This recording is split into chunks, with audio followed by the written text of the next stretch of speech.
দীর্ঘ আন্দোলনের পর জাতীয় পতাকা হাতে বিজয় মিছিলে কুয়েট শিক্ষার্থীরা।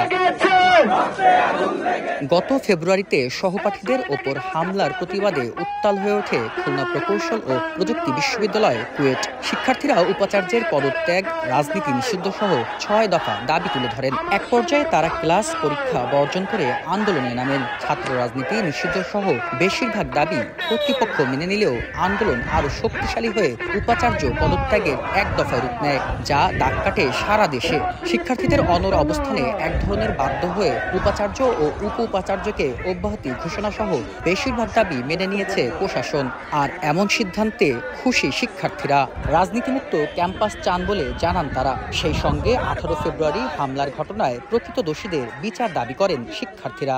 আমরা আমাদের এক দফা দাবি বাস্তবায়ন করি এবং আমাদের ভিসি এবং প্রভিসি মহোদয়ের যে অব্যাহতি ঘোষণা করা হয় এবং আমাদের বিজয় অর্জিত হয়। তবে সিদ্ধান্তকে একপাক্ষিক আখ্যা দিয়ে এতে আপত্তি জানিয়েছে কুয়েট শিক্ষক সমিতি। বিষয়টি আগেই অবগত হলে স্বেচ্ছায় পদত্যাগ করতেন বলে জানান বিদায়ী উপ উপাচার্য। সুষ্ঠু তদন্ত ছাড়া চাপের মুখে ভাইস চ্যান্সেলর ও প্রো ভাইস চ্যান্সেলরের অব্যাহতি সিদ্ধান্তে মূলত ন্যায় বিচারের পরাজয় হয়েছে। এদিকে আগামী 4 মে শুরু হচ্ছে খুলনা প্রকৌশল ও প্রযুক্তি বিশ্ববিদ্যালয়ের একাডেমিক কার্যক্রম। বেল্লা হোসেন সজল, সময়।